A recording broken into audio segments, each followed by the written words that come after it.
Olá, tudo bem? Eu sou o Everton Amorim e essa é uma aula de matemática. Essa aula está sendo preparada para o 9º ano da Escola Isaac de Alcântara Costa e há como intenção que esse vídeo seja um dos elementos que irão compor a aula do dia 29 de setembro, aula essa que tem o horário das 14h30 até as 16 horas. Nessa aula, nós iremos estar realizando a correção do exercício a respeito de operações com números racionais, que foi visto na última aula, inclusive um descritor que a gente observou que durante a realização do protocolo houve uma certa deficiência, e aí a gente está trazendo ele primeiramente por conta disso, mas posteriormente estaremos trazendo outros. Além disso, também a gente vai estar iniciando um processo de revisão do terceiro bimestre. Nós dividimos esse processo de revisão em duas partes, haja vista que iremos ter 2 encontros, esse que vocês estão vendo agora e o próximo ainda dentro dessa semana, porque o período de avaliação está previsto para a semana seguinte, e deste modo nós estaremos aqui realizando essa troca de experiências, essa revisão a partir de um olhar, de rever novamente os conteúdos de maneira sucinta, de maneira conceitual, passando por todos eles para tentar deixar vocês o mais preparados possíveis para o momento da nossa avaliação. Só lembrando a vocês que a prova é só um dos elementos que compõem a avaliação. A avaliação é composta da participação de vocês, da interação, da realização das atividades, da entrega dessas atividades que são passadas em tempo hábil e também dos trabalhos diagnósticos que são passados durante o fechamento dos capítulos ou então nesses momentos de revisão. É importante lembrar isso para que a pessoa não pense que de repente só chegar aqui e fazer a prova vai ser suficiente para estar compondo a tua nota de maneira a alcançar uma excelência. Não sei, às vezes aparece a pessoa consegue realizar aí uma prova e tirar uma nota lá em cima, mas não é essa nota que vai para o boletim. A prova é só um dos elementos, tá bom? É um dos elementos, ela é composta por vários outros elementos que precisam ser considerados e para ponderar a nota de vocês. Essa revisão, como eu já disse, foi dividida em 2 partes. A gente pegou o bloco de assuntos que foi repassado no terceiro bimestre e dividimos em 2 partes. Hoje iremos ver essa primeira parte, esse primeiro bloco dessa divisão de conteúdos e também, além de conversar a respeito desses assuntos, foi preparado um trabalho relativo só a essa primeira parte. É um TDzinho de revisão, vai estar no Google Forms, mais ou menos com a logística que a gente já vem utilizando em alguns outros momentos. E aí, na sequência desse vídeo, vocês retornam para o grupo para tirar alguma dúvida e também para estarem recebendo esse formulário que vai encaminhar vocês para o trabalho com essas questões, tá bom? Mas antes disso, a gente vai fazer a correção do exercício que ficou na aula anterior. Um exercício relativamente simples, mas aqui a gente vai observar alguns aspectos para tentar tirar o máximo de dúvidas possíveis para que não fique questionamentos com relação a esse assunto de operações com números racionais que eu expliquei para vocês na aula anterior, que trata-se do D25, tá bom? Pessoal, eu vou estar aqui abrindo agora a imagem que traz as questões relativas ao exercício anterior. Esse exercício não foi do livro, se você não assistiu a aula passada, ele foi um exercício que ele foi preparado previamente, ele foi tirado umas questões de alguns materiais de alguns bancos de questões que eu tenho aqui e montei esse material para a gente tentar fixar o entendimento quanto a essa operação com números racionais. Só abrir aqui o exercício. Deixa eu sair aqui rapidinho e já volto para a tela, tá bom? A primeira questão, ela tá dessa forma, pessoal. Se você não lembra, é porque está em 2 colunas, tá bom? Então, vamos observar essa primeira questão, depois a gente vê o outro lado direitinho. A primeira questão dizia o seguinte, só um instante. Qual alternativa representa a fração 9/2 em números decimais? Veja bem, pessoal, para vocês estarem representando esse tipo de fração em números decimais, o procedimento é extremamente simples. toda fração é uma divisão e toda divisão pode ser representada como número decimal. Então, qual é o procedimento? É só dividir. 9 sobre 2 é a mesma coisa que 9 dividido para 2. Aí a gente, se tiver dificuldade em fazer esse algoritmo, se achar que dá para fazer de cabeça, você pensa de repente em dinheiro. Quanto é que dá R$9 para duas pessoas? R$9 dá 4,50 para duas pessoas, dividindo. Então, a alternativa aí vai ser a alternativa D de dado, que traz 4,5. É uma divisão simples. Toda fração, para você representar como decimal, o procedimento é esse. Divide o numerador pelo denominador. Um detalhe importante. Vocês estão vendo que aí a fração está escrita com essa barrinha meio que na transversal. E aí, ambas as representações estão corretas. Às vezes a barrinha na horizontal com o numerador em cima e o denominador embaixo, e às vezes a barrinha aqui na transversal com o numerador primeiro, depois o denominador, tá bom? 9,5 é a mesma coisa que 4,5, e a resposta para a primeira questão é 4,5. Dando continuidade, aqui na segunda questão, logo abaixo, a gente tem a seguinte pergunta. Qual alternativa representa a fração 35 sobre 1000 ou 35 milésimos em números decimais? Aí essa daí eu vou trazer para a lousa para que fique mais claro para a compreensão de vocês, tá bom? 35 sobre 1000, eu vou estar representando aqui, ó, 35 sobre 1000. Nas frações que eu trago aqui, essa base múltiplo de 10, o procedimento que eu vou tomar é o seguinte. Eu posso cortar 0 com 0, mas em cima não tem 0. Mas olha o que eu vou fazer, viu? Eu vou acrescentar mais um 0 aqui, e outro 0 aqui, e outro 0 aqui. Vocês já vão entender porque que eu estou tomando essa ação, porque que eu estou fazendo esse procedimento. Acrescentando, ó, é como se aqui eu tivesse uma vírgula em cima do 35, tá bom? 35, alguma coisa, 35,0, aliás. E aí, é indiferente, a vírgula pode ou não aparecer. Se tivesse 0 em cima, eu ia cortar 0, cortar 0. Mas tem essa possibilidade, eu corto o 0, ando uma casa. Corto o 0, ando uma casa. Corto o 0, ando uma casa. Neste caso aí, eu vou andar 3 casas com a vírgula. 1, 2, 3. Por quê? Porque tinha 3 0 na parte de baixo. Esse 0 aqui não precisava ter aparecido, então vai ficar 0,035. 35 dividido para 1000 pode ser representado aí como 0,035. E aí, 0,035 está apresentado aí na alternativa C. A alternativa C é o gabarito para a segunda questão. Continuando, estamos aqui com uma questão muito semelhante à terceira questão. Ela diz, qual a alternativa que representa o número 0,65 em forma de fração? Aí eu vou estar tomando agora o processo inverso ao que eu fiz na questão anterior. Antes, eu tinha a fração com uma base múltiplo de 10 e agora eu tenho o contrário, eu tenho um decimal. Como é que eu faço para transformar ele em fração? O procedimento é mais ou menos o mesmo, só que feito de forma inversa. Olha só, 0,65 eu posso estar representando como sendo 65 sobre 100. Everton, como é que eu sei que é sobre 100? Olha, a vírgula estava aqui, ó, ela andou 1, 2 casas. Se ela andou 2 casas, vai aparecer 1 seguido de 2 zeros. Os zeros sempre é quem vão dar essa dicasinha pra gente. 0,65 é a mesma coisa que 65 sobre 100. E nesse caso aí a gente tem essa alternativa onde letra B de bola é a resposta da nossa terceira questão. Sendo ela a resposta da terceira, podemos então partir agora para a quarta questão. Deixa eu só subir aqui a quarta questão. Opa, consegui. Veja só, a quarta questão, ela traz umas sominhas aí muito simplesinhas, mas que às vezes pode causar confusão nessas somas ou subtrações.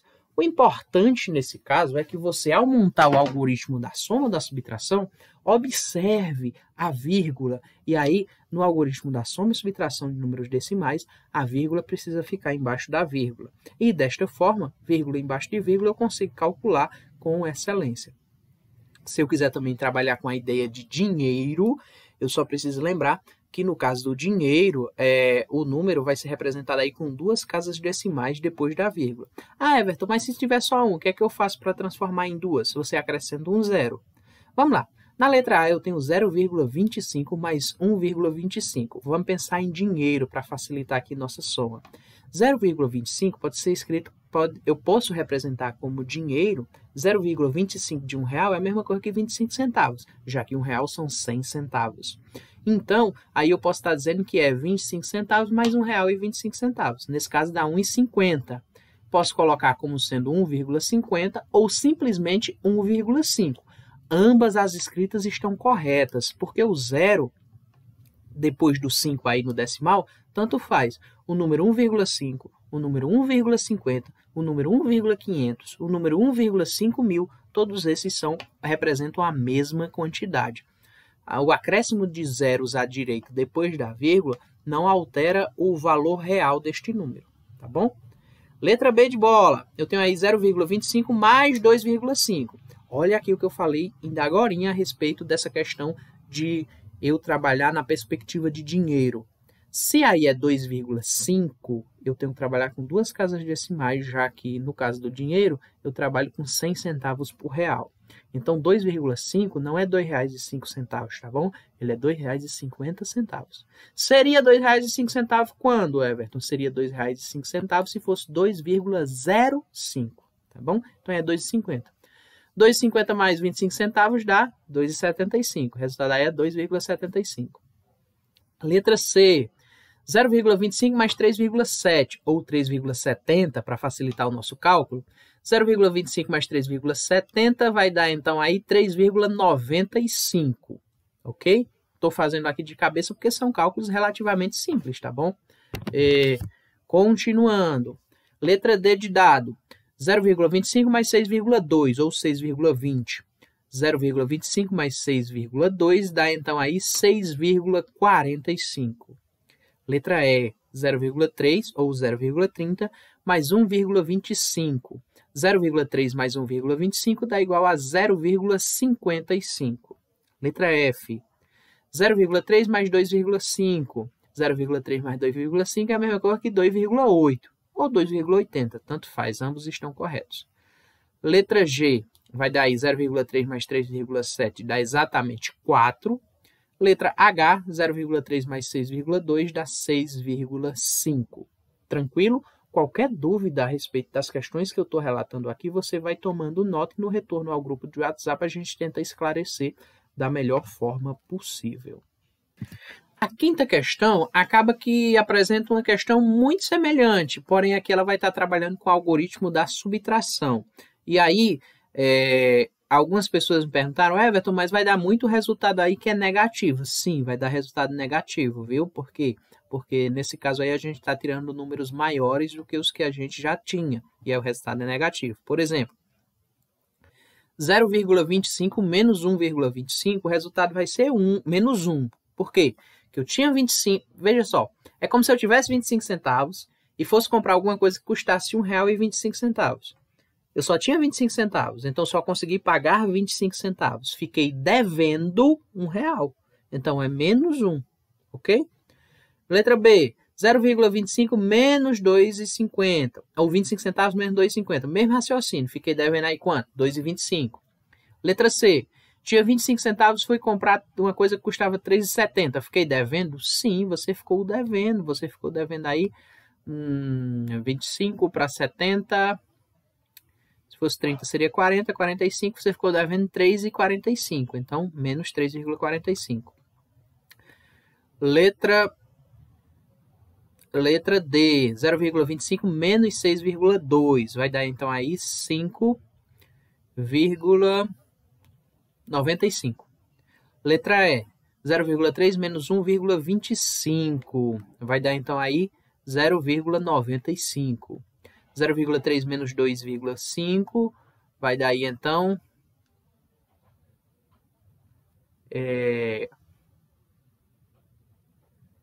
30 centavos. Fiquei devendo 2,50, paguei 30, estou devendo ainda 2,20. 2,2, menos 2,2.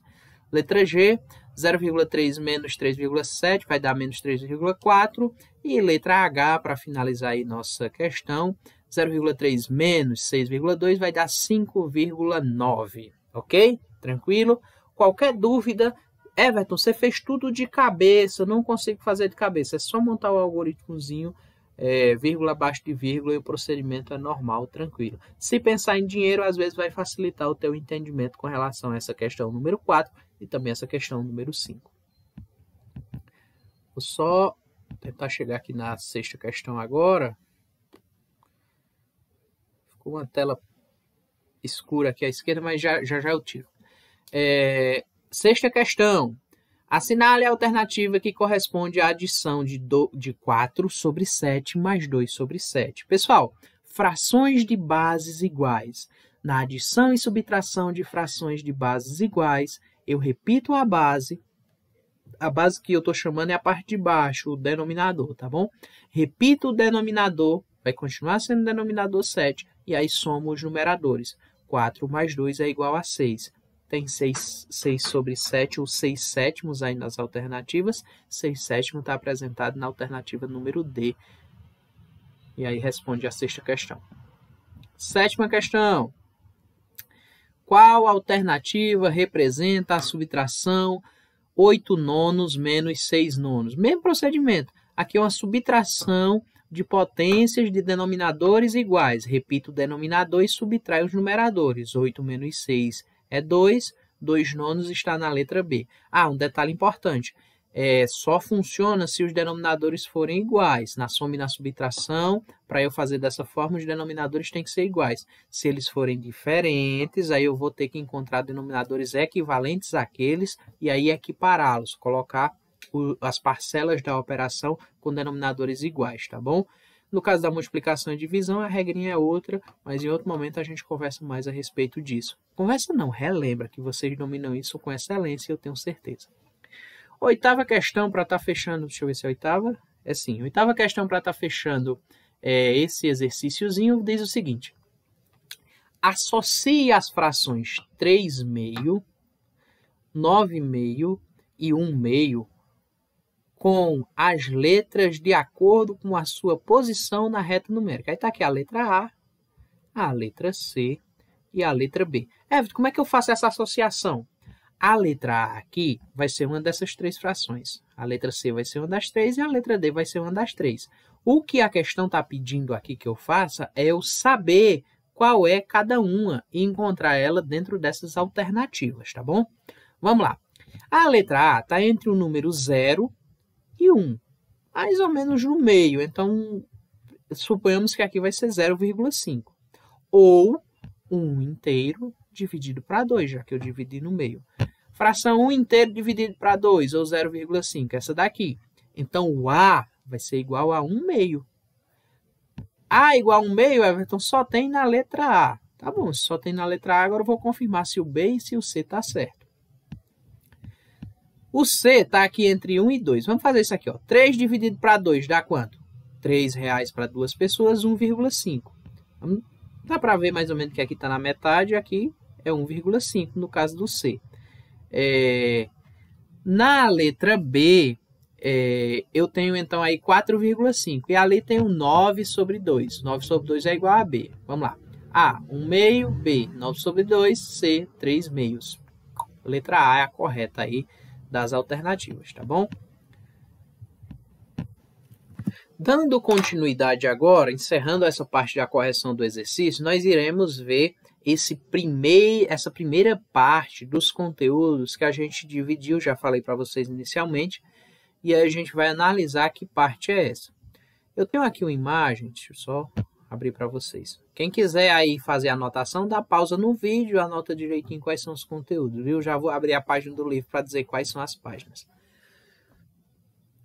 Nosso bimestre, terceiro bimestre, ele começou em agosto, assim que a gente retornou do período de férias escolares, e a gente está concluindo o mês de setembro. Então, o que é que cai na prova? Cai na prova, cai na avaliação, tudo aquilo que foi trabalhado nesse período. Período do mês de agosto, período do mês de setembro. Eu separei por blocos. E aí, coincidentemente, o bloco 1 vai ser todos os conteúdos que foram trabalhados no mês de agosto. O bloco 2, todos os conteúdos que foram trabalhados no mês de setembro.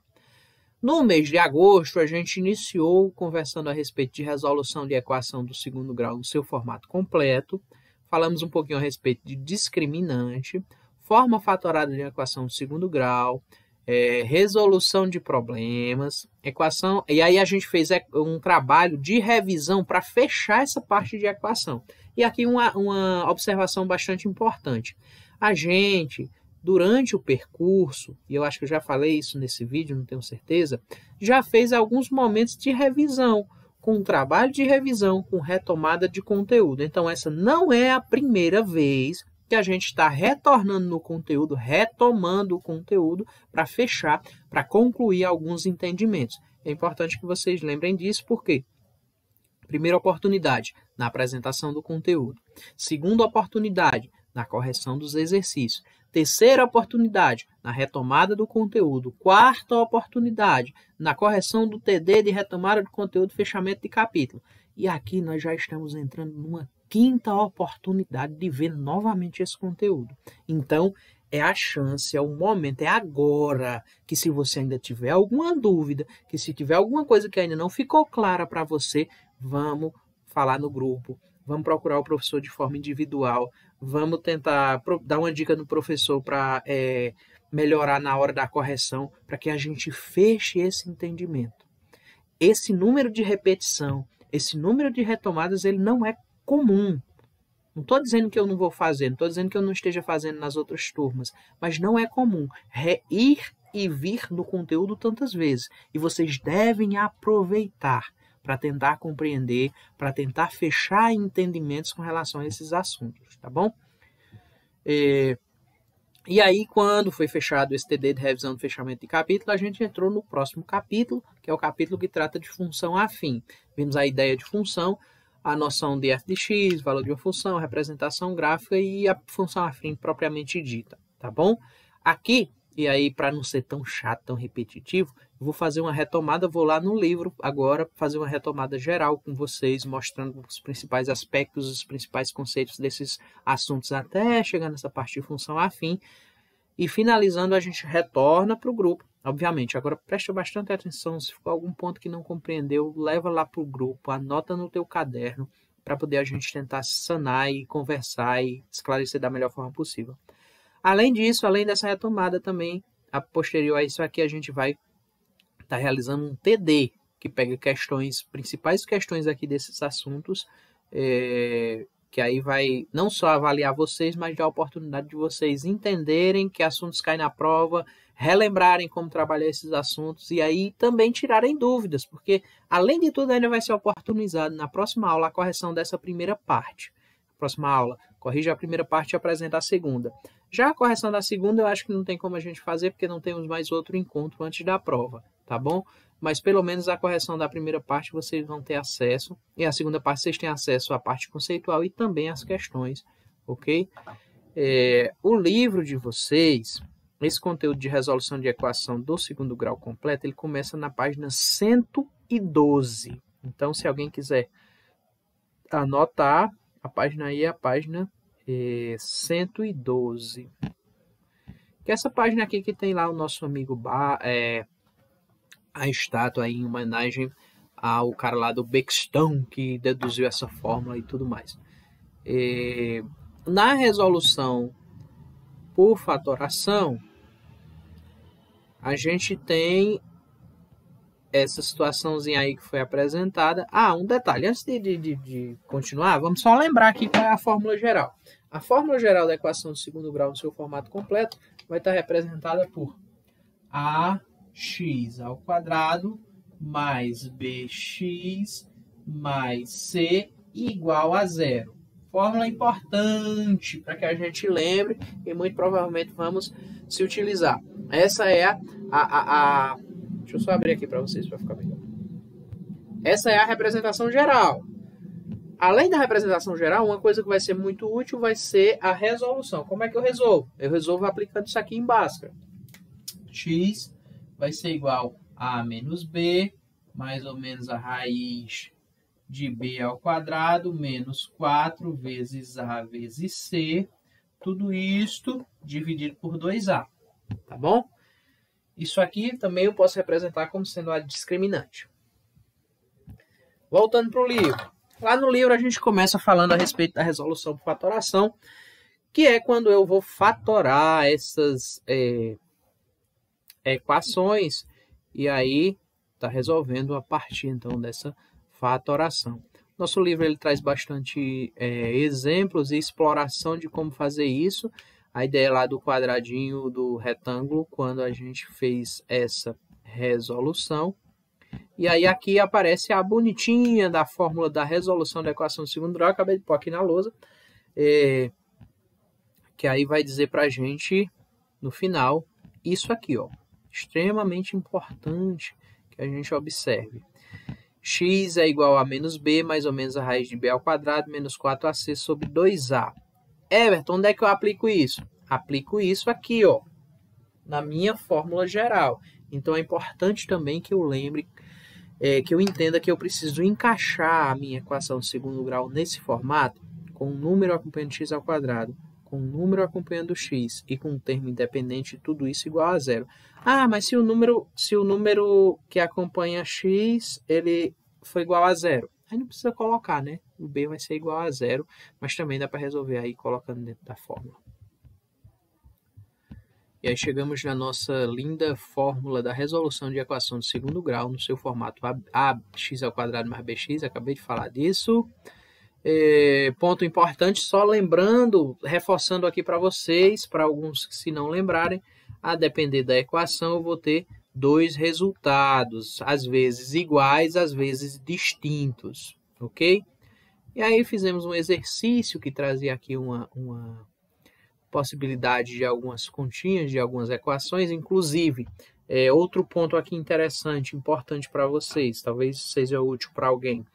Todos os materiais, toda a apresentação desse conteúdo, ela foi feita utilizando-se dessa plataforma com vídeos no YouTube, e esses vídeos eles continuam, eles ainda estão postados no YouTube. Se você clicou no link e abriu o YouTube, o aplicativo, aqui embaixo do vídeo, então se você minimizar, vai ter o meu nome, Everton Amorim. E aí se você clicar, você abre uma tela com um monte de vídeo. Aí tem lá os vídeos e eles estão todos nomeados dessa forma que esse vídeo aqui está nomeado, dizendo lá, data tal, assunto tal, nono ano. Então, todos os vídeos do nono ano estão lá, inclusive por data. Então, se você quiser dar uma retomada, rever uma resolução de um exercício desse, por exemplo, você pode ir lá e rever. É uma possibilidade também de você estar... É um caminho que te ajuda a estar estudando esse assunto, tá bom? Nenhum dos vídeos que eu postei desse assunto foi excluído. Todos estão lá liberados, abertos, não precisa de link, você só chega lá no canal e você consegue ver e rever ele quantas vezes achar necessário, tá bom? Além disso, a gente conversou a respeito de discriminante. Everton, o que é discriminante? Discriminante é o delta, ou aquele númerozinho que fica dentro da raiz. A partir da fórmula é b ao quadrado menos 4ac. Para que isso serve? Serve para eu dizer a vocês o seguinte. Delta sendo maior que zero,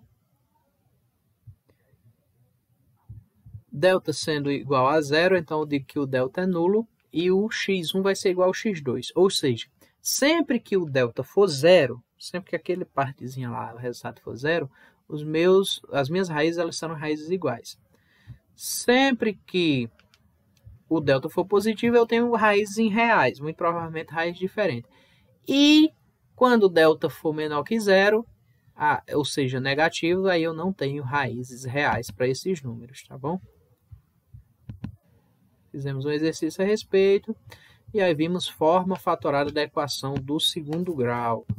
Nessa ideia da forma fatorada, eu vou me apropriar também dos produtos notáveis para compreender isso aqui, mas principalmente esse exercício ele ilustra muito bem a ideia de que eu posso estar representando uma equação de segundo grau como sendo um produto da soma pela diferença, por exemplo. E aí, na parte de resolução de problemas, é importante lembrar de um ponto específico. Na resolução de problemas, você precisa cumprir 3 passos para que isso funcione de forma eficiente. Primeiro passo, encontrar uma equação que represente matematicamente o problema. Isso é fundamental, porque se eu não tenho uma equação, eu não tenho como chegar a um resultado. Eu preciso partir do meu problema, gerar uma equação e aí sim tentar fazer a solução. Esse é o primeiro passo. O segundo passo seria determinar as raízes dessa equação. Determinei a raiz da equação, concluir? Não. Preciso voltar e analisar de novo o meu problema para entender quais daquelas 2 raízes, ou às vezes até as 2, se elas satisfazem a minha condição de problema. Porque às vezes eu estou procurando uma área, e aí lá nas raízes eu encontro um número positivo e um número negativo. O número negativo não vai fazer sentido. Ou de repente o meu problema ele traz dizendo assim, qual o número positivo, qual o número real positivo par que responde a essa questão. E aí você encontra um número positivo par e um número positivo ímpar. A resposta vai ser o par, porque a questão te orientou, a questão te deu um comando dizendo que queria um número par, tá bom? E aí a gente teve alguns probleminhas que orientaram o nosso caminho aqui em torno dessa resolução de problemas. Vocês podem voltar no caderno de vocês, vocês têm essa resolução, podem aliar isso ao livro para estar revendo isso com calma. E aqui a gente fez o fechamento do capítulo com algumas questõezinhas interessantes, também um trabalho interessante. Aconselho quem quiser dar uma olhada de novo, pesquisar aí o vídeo que traz essa retomada. Os vídeos eles estão nomeados, salvo engano, deixa eu só verificar aqui, mais ou menos com esses mesmos nomes aqui. Se tiver variação é muito pouca, mas geralmente o vídeo está salvo com um nomezinho aí, a data e dizendo lá 9º ano. Como eu entrei em outras salas, aí eu separei dessa forma. Vai ter vídeo do 6º e do 8º lá. Quem quiser ver, vê, mas o assunto de vocês está lá nos vídeos relativos ao nome. E aí, quando fechamos esse capítulo, chegamos então em função afim. O que é função afim? Função afim é toda e qualquer função que pode ser escrita. Cadê? Tem uma leizinha aqui. Ela pode ser escrita no formato, deixa eu caçar aqui, não, depois eu chegar aí nessa questão da função que pode ser. Função afim é aquela equação que traz uma incógnita em função de outra. Por isso que o nome é função. A ideia aí é que você tem uma lei que consiga representar uma situação. Por exemplo, aí teve o exemplo do pedreiro, né? Mas eu vou tentar trazer outro exemplo. O Everton ganha X reais a cada aula. Quanto mais aulas o Everton dá, mais X reais ele ganha. É uma coisa que está em função de outra. Se ele não der nenhuma aula, ele não ganha nenhum real. Se ele der 10 aulas, ele ganha 10x reais, porque cada aula vale X reais. Um exemplo qualquer, e isso vale para todo mundo que trabalha nesse regime de contação de horas, ou de dias, ou de diárias, por assim dizer. É porque varia, depende muito de cada profissão. Isso aí pode ser escrito pode ser escrito como uma lei de função. Por quê? Porque um número está em função do outro. Voltando para o exemplo do Everton. O Everton só ganha dinheiro se ele der aula. Se ele não der aula, ele não vai ter dinheiro. Então, o dinheiro está em função da aula que ele dá. Senão, não ganha. Por isso se chama função. E aí tem as variáveis dependentes e as variáveis independentes. Variável dependente é aquela que depende uma da outra. O dinheiro depende da aula que ele vai dar. Ele só ganha dinheiro se ele der aula. E a aula é independente, porque a aula ela acontece. O dinheiro é uma consequência. Mais ou menos isso, entendeu? Vimos também essa ideia da noção de f de x, que aí o f de x é o mesmo que y dentro dessa equação, tá bom? Dentro dessa lei de função. O valor de uma função, porque toda função ela pode expressar assim o teu valor, e aí nesse caso aqui a gente tem um exercício que é muito prático, muito interessante. Eu tenho uma lei de função, f de x igual a 5x mais 2, e essa lei de função, ela diz, para todo f de x, 5x vai ser igual então a 5x mais 2. E como é que eu resolvo isso, Everton? Aonde tiver x aqui, por exemplo, eu quero saber o f de menos 1. Aonde tiver x eu coloco menos 1. 5 vezes menos 1 dá menos 5, menos 5 mais 2 é 3. Então, o f de menos 1, segundo essa lei de função, o resultado é menos 3. É como se fosse uma maquinazinha, esse f de x fosse a entrada. Lembra lá no 7º ano, quando a gente brincava com os livros brincavam com as máquinas que contavam números? Essa função é mais ou menos como se fosse uma máquina daquela. F de menos 1, aí lá na função f de x, você vai estar colocando menos 1 onde tiver o valor de x.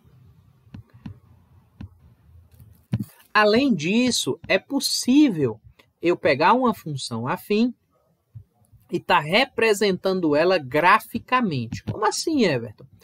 Uma função afim, ela gera um par de... Perdão. Toda função afim, ela dá a oportunidade de estar gerando pares ordenados.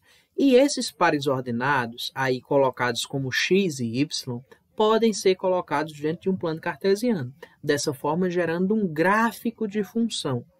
E aí você, a depender da função que tiver, consegue estar alocando esses pontos dentro do plano cartesiano e traçando um gráfico. E lá na frente a gente vai perceber que esses gráficos eles dizem muito a respeito dessas funções. Além disso, vimos também aqui algumas situações que trazem a possibilidade da análise desses gráficos, um exercício que estudava esses gráficos, e no tópico 2 desse capítulo a gente começou a aprofundar o entendimento com relação à função afim. Ainda assim, trabalhando a respeito a partir de situações e de exemplos que possibilitavam para a gente a observação de como se dá o funcionamento dessas funções afim. E aí aqui sim está aquela definição que eu tentei colocar para vocês no início do vídeo, mas diz o seguinte: função afim é toda função f cuja lei pode ser escrita no formato f de x igual a ax mais b, em que a e b são números reais e x pode ser qualquer número real. Ou seja, uma função afim vai ser a função que trouxer aqui esse formato ax mais b. Importante, a função afim é uma função de primeiro grau, tá bom? Então, a incógnita nunca vai estar elevada ao quadrado. Sempre vai estar aí elevada a 1, e esse elevado a 1 nem aparece, vocês sabem disso. O gráfico da função afim sempre, obrigatoriamente, vai estar gerando uma reta. Às vezes ela está nesse formato, às vezes ela está no outro formato, mas sempre vai ser uma reta, porque estamos tratando aí de funções elevado com a incógnita elevada a 1. E aí sempre vocês vão observar, ela vai estar na reta, às vezes na horizontal, às vezes na transversal, às vezes paralela ao eixo x, tá bom? E aí o próximo assunto é zero de função, mais zero de função, zero de uma função afim já ficou para o segundo bloco de conteúdos. Como eu disse a vocês, ia ser uma retomada rápida aqui, só falando a respeito dos principais aspectos, mas a prática a gente vai ter agora no grupo de WhatsApp com a realização do nosso TD parte 1, tá bom? Estou aguardando vocês no WhatsApp para dar as orientações como é que vai funcionar.